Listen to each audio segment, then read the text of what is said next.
Bien. Vous avez eu l'occasion d'avoir la Turquie pendant 7 ans, Didier, du Canard enchaîné. Non, non, c'était pas la Turquie. Nous, on travaille pas avec la Turquie. Vous êtes aussi du Charlie Hebdo? Non, non, non, non, non, non, nous, on est Canard enchaîné. Mais nous, on est venus ici, pas pour la Turquie. La Bulgarie, la Turquie, les Kurdes. Et certainement pas pour l'affaire Houria, ça ne nous intéresse pas du tout. Je voulais préciser quelque chose, si on a organisé tout ça, c'était certainement pas pour ces gens-là. C'était une manière de savoir ce qu'on nous voulait. Mais nous avons découvert qu'en fait, il y a eu un grave problème avec beaucoup de monde qui n'avait pas compris que quand on travaillait, il devait se taire après 2 ans, ou 3 ans, ou 4 ans, ou 5 ans, et je ne sais pas pourquoi ça ne se tait pas. Ils connaissent la manœuvre. Didier, vous êtes qui Je suis quelqu'un qui avait travaillé dans un journal aussi, et je sais parfaitement ce que c'est que de travailler dans un journal. Bien. Bien. Nous avons évoqué un sujet hier, notamment, oui. Par rapport à Luc Ferry, oui. Bon, oui.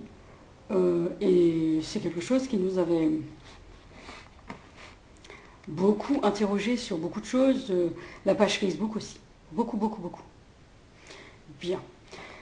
Didier, nous avons évoqué les bidonvilles. Oui, oui, tout à fait. Pourquoi est-ce qu'on a l'impression que cette radio que vous tenez est tenue par des gens de bidonville? Vous leur avez enseigné la manière d'animer une radio, ou je ne sais pas?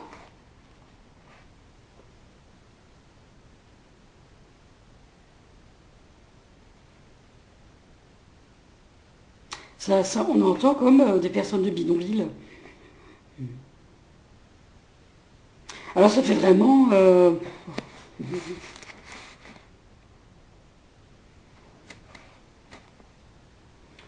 sais pas, je trouve que ça fait pas... Ça leur va pas du tout de faire ça.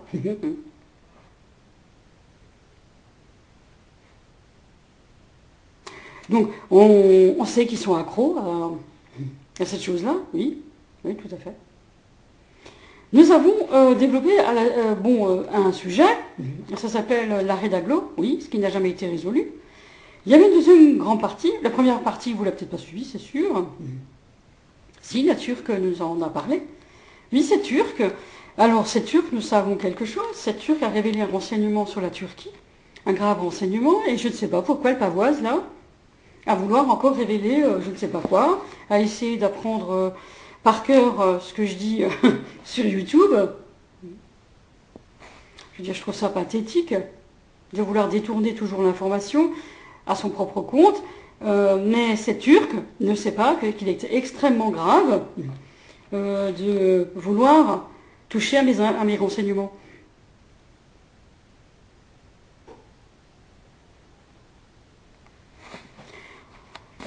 Cette turc ne sait pas que si on l'entend parler comme elle a beau essayer de le retourner comme elle veut, nous retrouverons toujours le renseignement. Elle ne sait pas comment. Didier, pourquoi c'est turc n'a pas fait votre travail de la loi du silence chez Steven? Ben, c'est peut-être parce que... ouais, je lui ai jamais dit de faire ça. Je lui ai jamais dit de faire ça, donc elle va se calmer. Mais bien sûr, elle va se calmer, comme tout le monde. Il se calme, bien sûr. Didier, vous avez décidé d'arrimer mon appartement, encore une fois, oui. C'est-à-dire que vous pensiez peut-être que nous allions résoudre tous vos dossiers. Ça n'arrivera pas, monsieur. Mais nous allons poursuivre notre sujet, les échelles et leviers, les points de vue et le multifocal. Nous avons abordé un petit peu les cyclopiens, et donc l'avance par le haut ou par le bas. C'est ce que vous nous proposez, Didier? L'avance par le bas? La lie de l'humanité?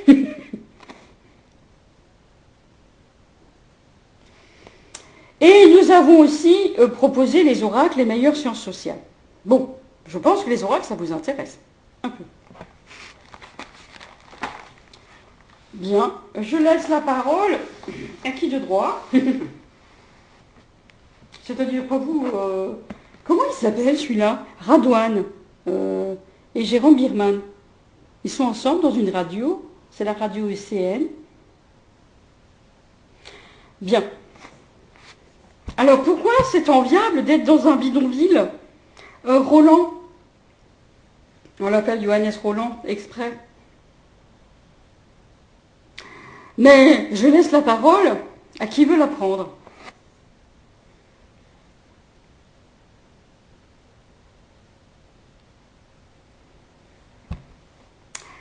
Je suis un peu étonnée quand on nous parle de quelque chose d'important.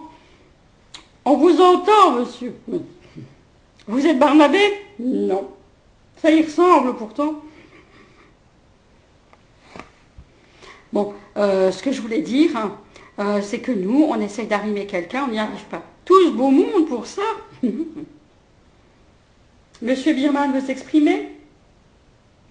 Ah non, je ne sais pas. Qui est Monsieur Birman? Un genre de caillot, il a 10 doublures.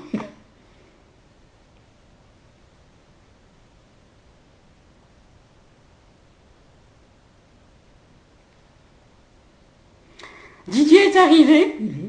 Il a commencé son travail de mise sous emprise sur les résidents de ce bâtiment. Des effets sonores se sont installés aussi. On a eu droit à des coups de feu, on a eu droit à des messages en utilisant une sorte de haut-parleur. Enfin, on a eu un charivari qui a été repris joyeusement par des Turcs, parce que c'est fatigant de faire ça longtemps. Donc, il donne l'exemple, Didier, et ensuite c'est repris par des Turcs. C'est quoi ces créatures-là que vous avez avec une étrange radio?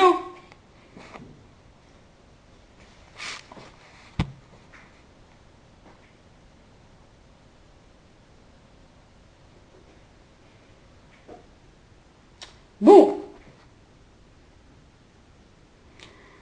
Je ne sais pas pourquoi j'avais dit que les bidonvilles, c'était quand même le lieu où on pouvait coopter beaucoup de personnes.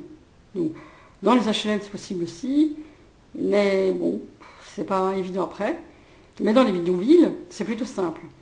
Dans notre ville, il n'y a pas de bidonville, mais il y a des possibilités de faire descendre, encore une fois, des personnes jusqu'à ce qu'elles deviennent des clochardes. Et je pense que la Turque, qui a révélé, je pense, un renseignement très important sur la Turquie, n'a pas compris que ce renseignement, elle l'avait donné à tellement de monde qu'aujourd'hui, nous sommes en train d'utiliser sa technique. Et sa technique nous a été ramenée par une autre personne qui nous a dit, vous allez donc devoir la faire, très souvent, jusqu'à ce que vous arriviez à ne plus vouloir la faire. Voilà, c'était ça qu'on voulait faire, leur faire quitter la technique. Mais ça ne marche pas, alors il va falloir s'en défaire. Écoutez, nous, si on est dans une télé, bien, dans une télé. Pourquoi Didier? C'est pareil pour les journalistes, enfin, je sais pas, mais on dirait qu'ils habitent dans des bidonvilles aussi. Ces gens de la radio, ces gens de la télé, on dirait un vaste réseau qui se planque dans des oui, ce qui s'apparente à des bidonvilles. La question, vous savez, c'est un pouvoir, on le sait, hein, le pouvoir des médias. Donc, on part du principe que nous n'avons pas le droit de parler aux médias. Je pense qu'il y a... j'imagine, plus c'est beaucoup plus, je pense, critique, sensible qu'un autre pouvoir, j'imagine. Puisqu'il y a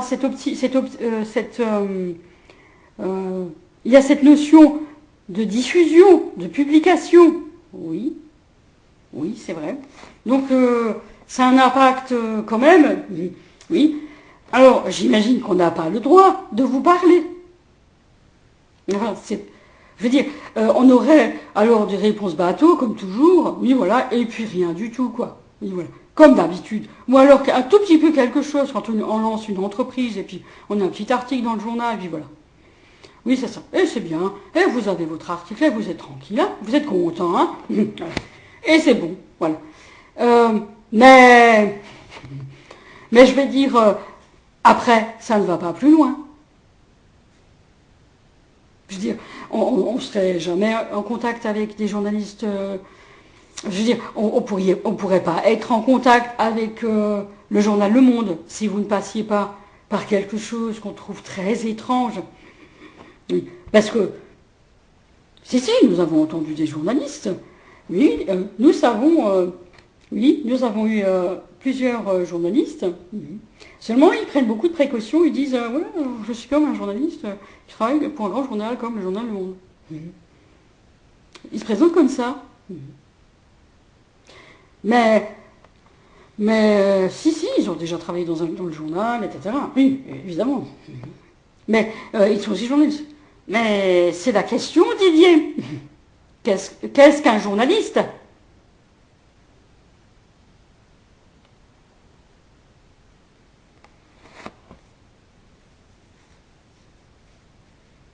Pourquoi tout ce beau monde veut parler en même temps ? Oui, allô. On vous laisse la parole, ils ne parlent pas.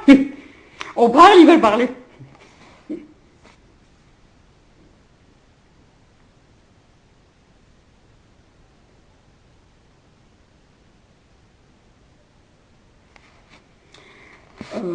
En fait, on est dans un gîte. C'est un gîte pour pouvoir discuter avec beaucoup de monde de la manière d'ennuyer quelqu'un. Oui, comme d'habitude, c'est toujours moi, c'est toujours la même personne. Oui, on l'a fait avec beaucoup de monde. Non, je ne sais pas pourquoi ce Tunisien, on l'appelle exprès Rémi, je ne sais pas pourquoi il fait toujours un transfert de tous ces effets que vous suscitez par vos exercices, par vos jeux, nous on appelle ça des jeux morbides. Hein. Et en fait, il a décidé de s'en servir pour transférer ça contre moi, je ne sais pas pourquoi, je ne le connais pas du tout. Et il se dit, comme ça, il reste toujours dans le groupe, ou je ne sais pas.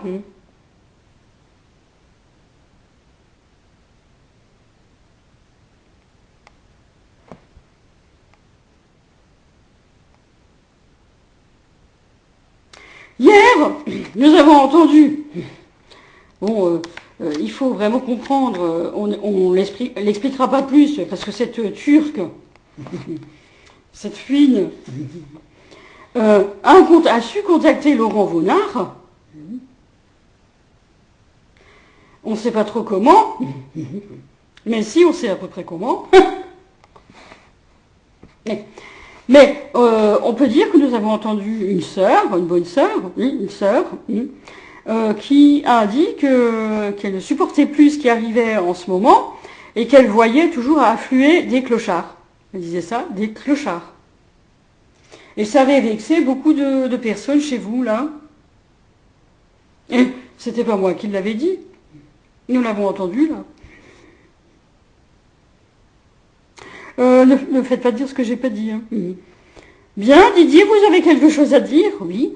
Je pensais que c'était important de savoir quelque chose sur nous. Oui. En fait, donc nous avons parlé des projections saturniennes, oui. Et en fait, nous avons métaphorisé. Et nous avons dit, par exemple, qu'un titan, oui, pourrait savoir où il en était dans un lieu donné, entre guillemets. Alors, ça voulait dire quoi ? C'est-à-dire, pour lui, c'était une manière de savoir, par exemple, comment vous dites-vous une idée, project, disons qu'il a fait un oracle, et donc il veut consulter comment dire,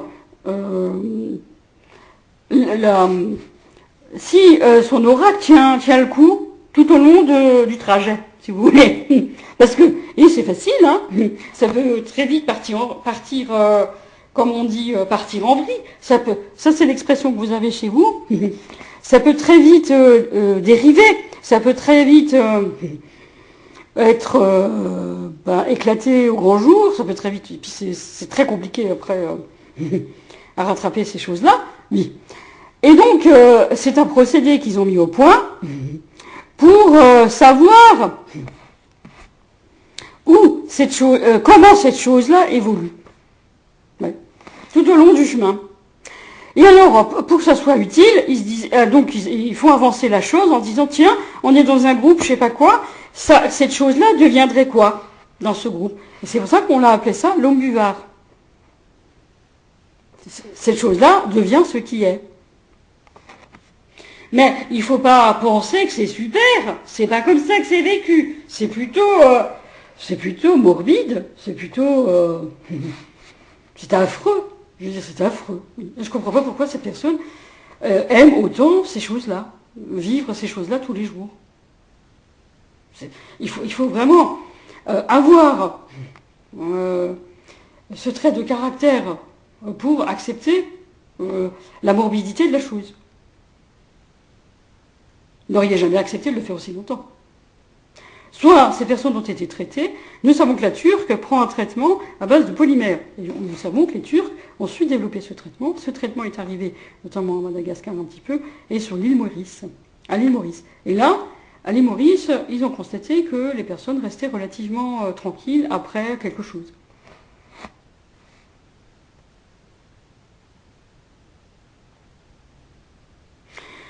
Tiens Didier, c'est votre amie Marie-Gélis qui pense parler à ma place?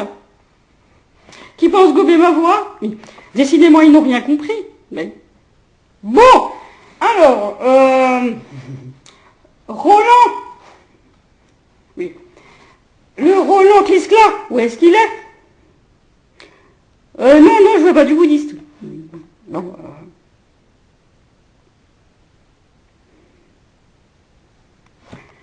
alors, c'est une manière d'exprimer quelque chose. Ces gens-là n'ont vraiment décidément pas compris. Moi je dirais, mais non. Ah bon. Donc ce que je voulais dire, c'est que c'était un procédé qui avait été utilisé largement par des personnes qui n'avaient pas qui avaient perdu leur capacité intellectuelle et qui avaient réussi à extérioriser quelque chose, et à essayer de récupérer quelque chose qu'ils avaient perdu. On les appelle des mligles. Vous avez le terme, oui. Eh bien, vous l'avez le terme, oui. Vous l'avez le mot, oui. Eh bien, vous êtes arrivé.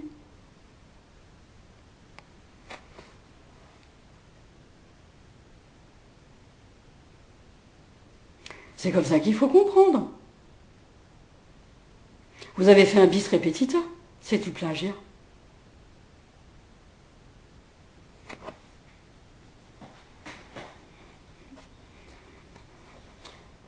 Bon, alors, par qui? Je ne sais pas, moi.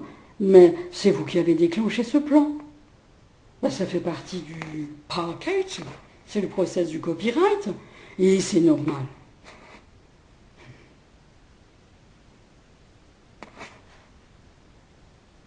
J'entends dans votre salle des personnes chanter ma chanson.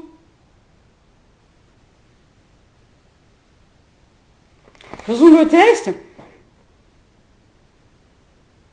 À nos meilleurs salis, à nos possibles trahis, elle joue avec moi.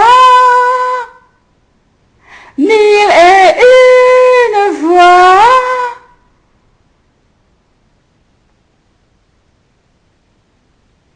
Oui, c'est pas moi qui la chante, cette chanson comme ça. C'est lui. Oui, ben c'est pas lui, c'est Marie-Gélis. Hein. Oui. Mais ce que je vais dire, moi j'ai chanté une chanson. Effectivement. C'est moi qui l'ai chanté à nos bienveillants. Vous savez ce que c'est qu'une bienveillante. Sinon, demandez les bienveillantes. Sinon, demandez à Luc Ferry. Il vous fera un oracle.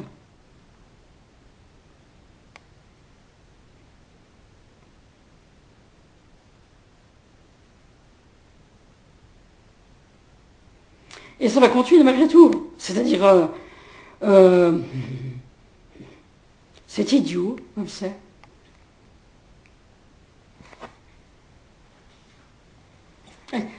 Et alors, donc c'est des gens qui se montrent clochards sur le devant de la scène, c'est-à-dire dans la rue, et qui se veulent Übermensch, des super-héros, des surhommes ou des Wonder Woman, chez vous, dans ces salles.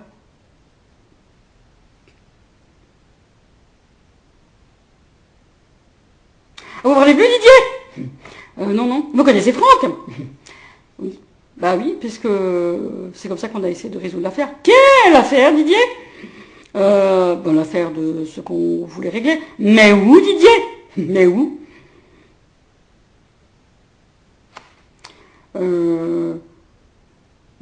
Lui, je voulais plus en entendre parler. Mais, Didier, vous arrêtez. Pourquoi est-ce que vous transférez tout ça sur moi?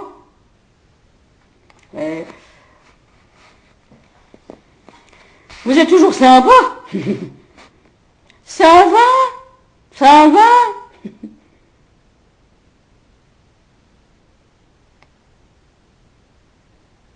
Tiens, il y a le Québec qui est avec vous. Mais le Québec aussi. Je sais pas, ils sont coincés dans un bidonville ou quoi?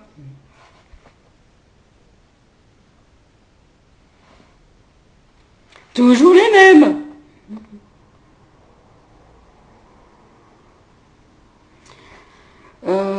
C'est vrai que c'était ma façon de travailler tout le temps.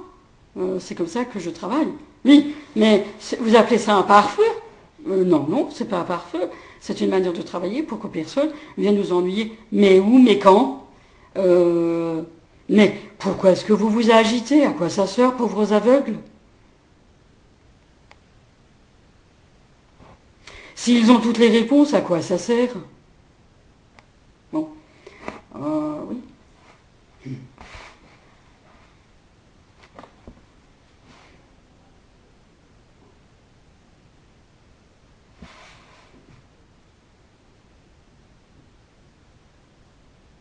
Je sais pas.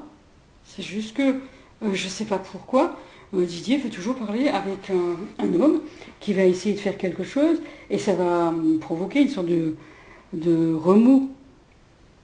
Quelque chose. Vous savez ce que c'est qu'un remous? Un remous médiatique, on sait ce que c'est, lui. Non, oui, bon. Et c'est pas la peine, monsieur. Ben, écoutez, dites-le directement. Nous, on est comme ça, on n'a pas besoin, monsieur. Non, rien. Vous avez l'information, vous l'avez pas? Parce que vous êtes tenu par la loi du silence, oui. Pourquoi est-ce que vous mettez à parler, là? Enfin, je veux dire, pourquoi est-ce que ça s'agite et ça parle quand même là-bas? Pourquoi vous voulez enregistrer je sais pas quoi? Qu'est-ce qui vous prend? Ben,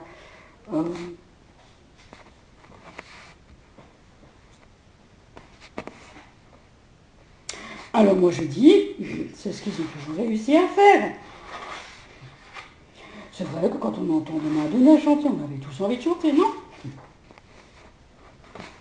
Papa don't preach, I'm in trouble deep. Papa don't preach.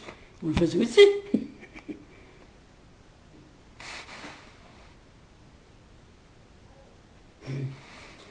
Mais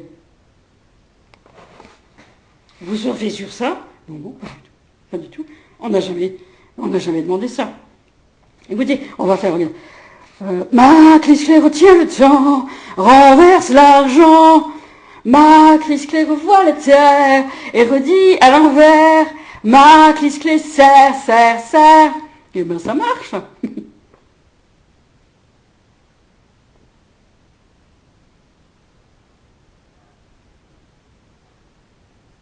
Et alors, on va faire le tollé. Le soleil, hey, hey.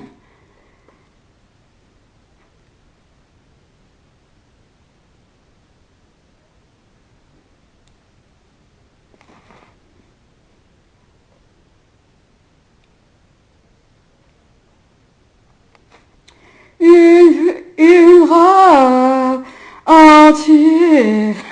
C'est tout ce que je veux, le soleil.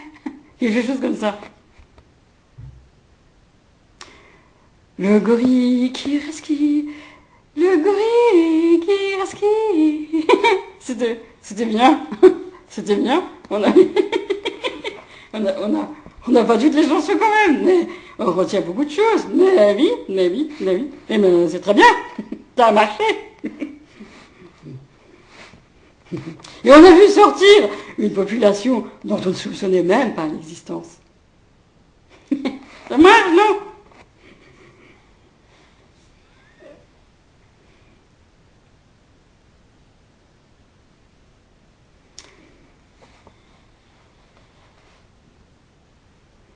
Oui, parce que, en fait, euh, c'est quelque chose que vous allez devoir comprendre après, mais c'est comme ça qu'on arrivait à faire notre travail. Oui, alors nous avons eu, alors évidemment, vous balancez tout à, comment il s'appelle, Michel, par exemple, on l'appelle Bethesda, oui, on le fait exprès, oui, et il est venu chez moi, prétextant vouloir acheter mon appartement. En fait, il voulait l'avoir à l'euro symbolique, certainement. Il est venu chez moi en me disant, vous n'avez pas payé les charges. Oui. Pensant qu'il allait me descendre, faire descendre mon humeur. C'est quand même un rustre. Oui.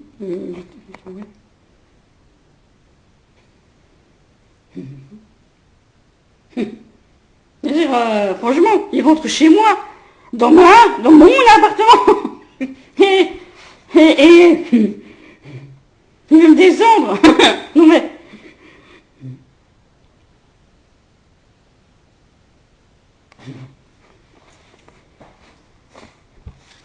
Ouais, pareil, vous n'aviez pas payé les charges, c'est pour ça que vous êtes obligé de vendre. Hein, bon. Mais accessoirement, on a failli m'assassiner. Accessoirement. Ça, peu importe, faisons la sourde oreille. Ouais. On a eu un incendie, juste en dessous de chez moi. Mais peu importe, faisons la sourde oreille. Par contre, les pruniers, ils en ont eu un plus grand. Alors, c'est pas la peine de vous la ramener, parce qu'il y a toujours des incendies, et ils peuvent être plus grands.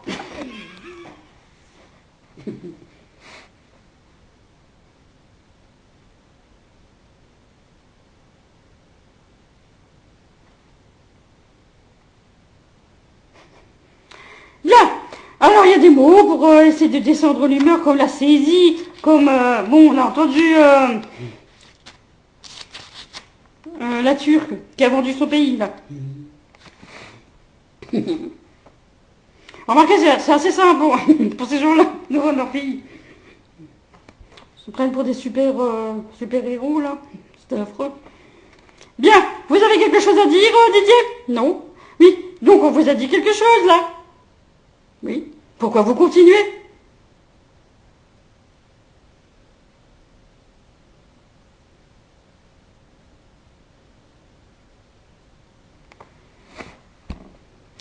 Vous voulez vous prendre Marco Polo?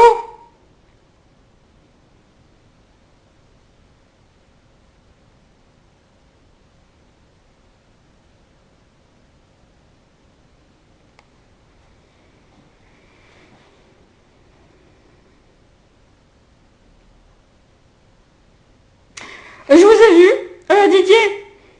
Vous aviez descendu les escaliers dehors. Et vous vous dirigez vers une voiture qui ressemblait étrangement à la voiture de voisin.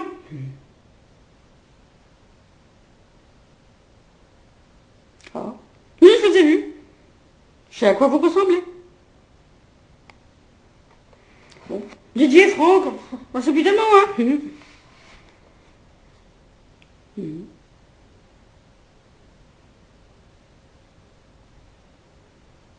Ensuite, j'ai vu quelqu'un qui vous ressemblait dans la rue. Ça faisait, par contre, ça faisait comme les guignols, je sais pas quoi. Ah ouais, c'était étrange comme ils ont fait ça. Bon, ouais.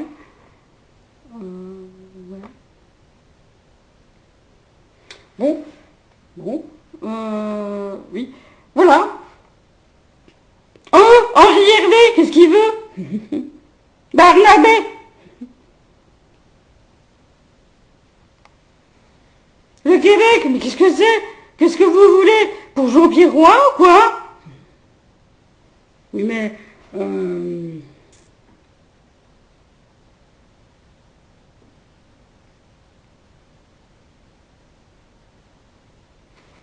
Bien.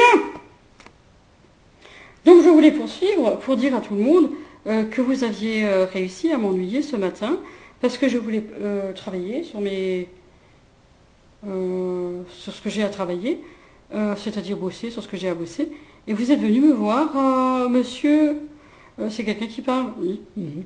Vous êtes venu me voir au travail, là-bas, et vous m'avez demandé si j'avais des nouvelles sur YouTube.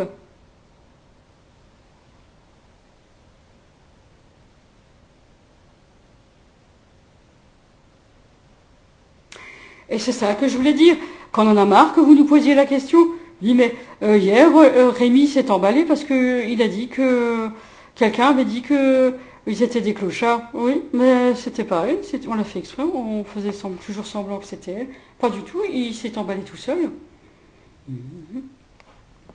Oui, en fait, je voulais juste dire pourquoi est-ce que vous êtes dans un bidonville? Ben c'est toujours comme ça qu'on agit. Ah. Oui. Parce que nous, on avait la main, nous les journalistes. Mais où?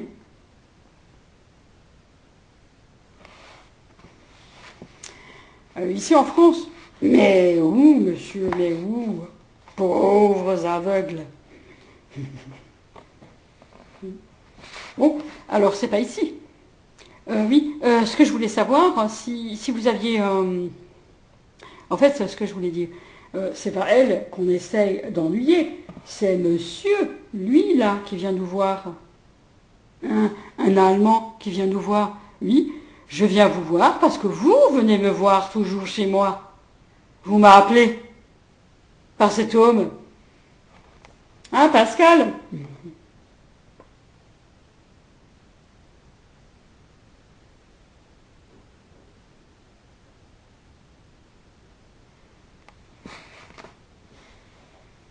Oui, Pascal m'appelle toujours. Mais j'ai rien fait, moi. Bien. Monsieur Austin aussi, qu'est-ce qu'il a avec vous? BBC qui ressemble à Ronnie. BBC, c'est une personne qui représente toute la radio. Je ne sais pas comment il fonctionne. Donc c'est une seule personne. On pourrait presque l'appeler Monsieur Canigou. Et c'est lui qui tient BBC. Qu'est-ce qu'on nous a dit? Qu'est-ce qu'on nous a pas dit? Et cet homme, je sais pas, il arrive dans un lieu et il arrive toujours à faire quelque chose avec ces gens-là.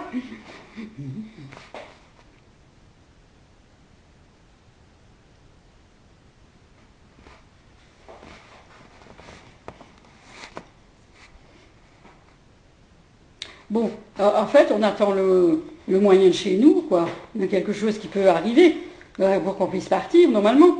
Parce qu'en général, si on part pas, quoi. Alors on pensait repartir à Paris, mais ça part pas. À Paris, je sais pas pourquoi ils partent pas à Paris. Oui, parce qu'en fait, on peut pas partir à Paris, puisqu'il n'y a pas grand-chose à Paris.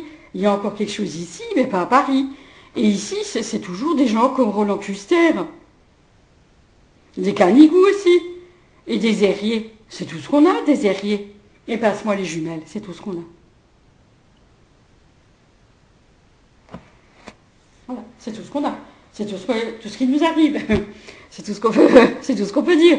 Mais je ne sais pas pourquoi vous pensiez, Didier, que vous aviez la main de quoi que ce soit. Mais il l'a toujours cru. Et alors, j'ai trouvé, parce que si on doit s'adresser au système, faisons comme si nous parlions au système. J'ai dit, vive la paix! Ces gens-là,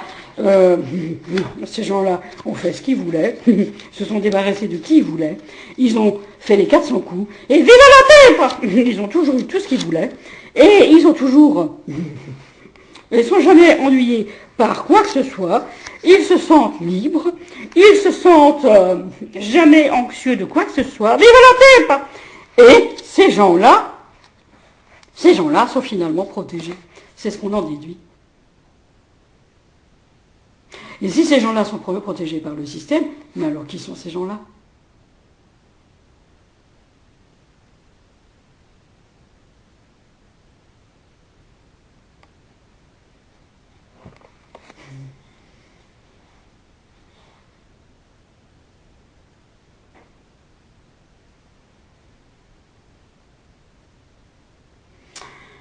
Oui, on a des gens de quakers qui sont venus. Pouf, ça ne nous impressionne pas, quakers, cela. Ça ne nous impressionne pas. Genre, parce qu'ils parlent anglais en France et on doit être impressionné, genre. Ça ne nous impressionne pas. C'est pas la peine de sortir, de rouler les mécaniques, et c'est pas la peine d'essayer de nous mettre sous emprise là.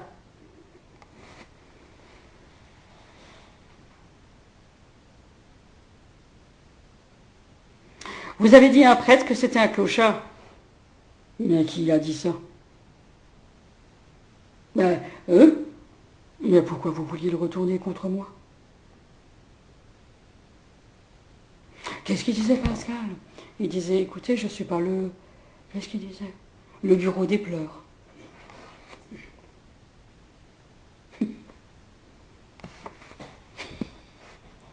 Ouais, moi, je pensais toujours au mur des lamentations, mais il disait le bureau des pleurs.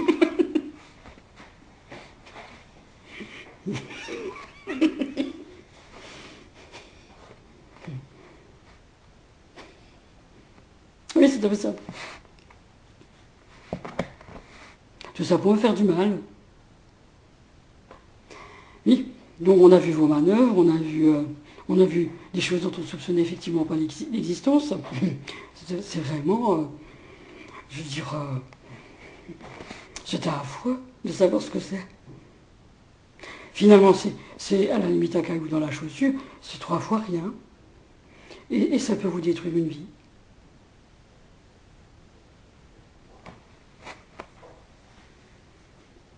Oui, mais on peut le retourner contre vous. Mais faites-le. Maintenant, tout de suite. Ça me changera du pot de chambre.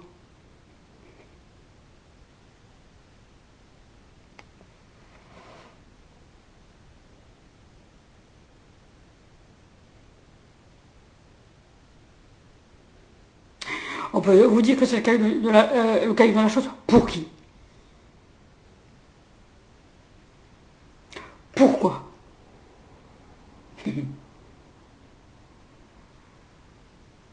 Je m'adresse jamais à vous.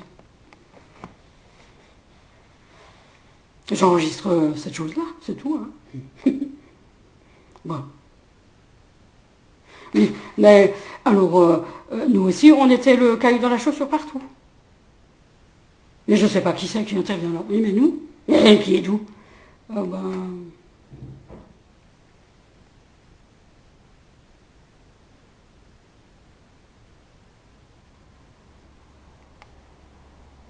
Alors, Luc Ferry a fait un travail sur les pygmées, c'est-à-dire les Khazars. Mais il n'y a que les Khazars qui vous permettaient d'avoir une sorte de radio. Ben alors, c'était leurs enfants que vous avez eus. Hein. C'est eux que vous avez reçus, que vous avez cachés dans vos familles. Hein. Enfin, que vous avez élevés. Et puis, vous aviez alors des faveurs. Vous aviez alors des faveurs. Hein.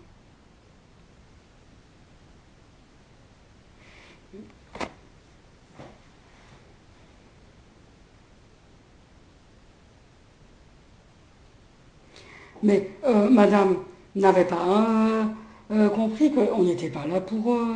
alors, je ne sais pas, parce que ça traîne en longueur, vous allez encore relancer la machine, quoi. Parce que quand on... Alors, on n'arrêtait pas de nous rebattre les oreilles avec ceci, cela. Et quand on voit ce que c'est, ben, c'est vraiment... c'est welcome to real life. C'est vraiment pas grand-chose, quoi.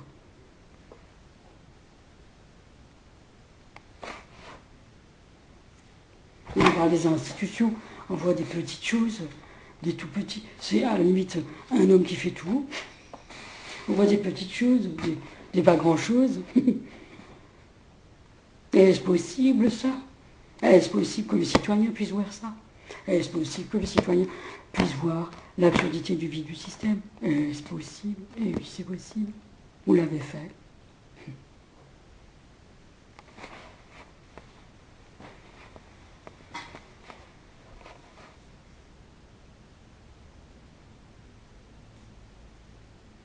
Donc pourquoi, s'ils ont toutes les réponses, pourquoi vous m'ennuyez?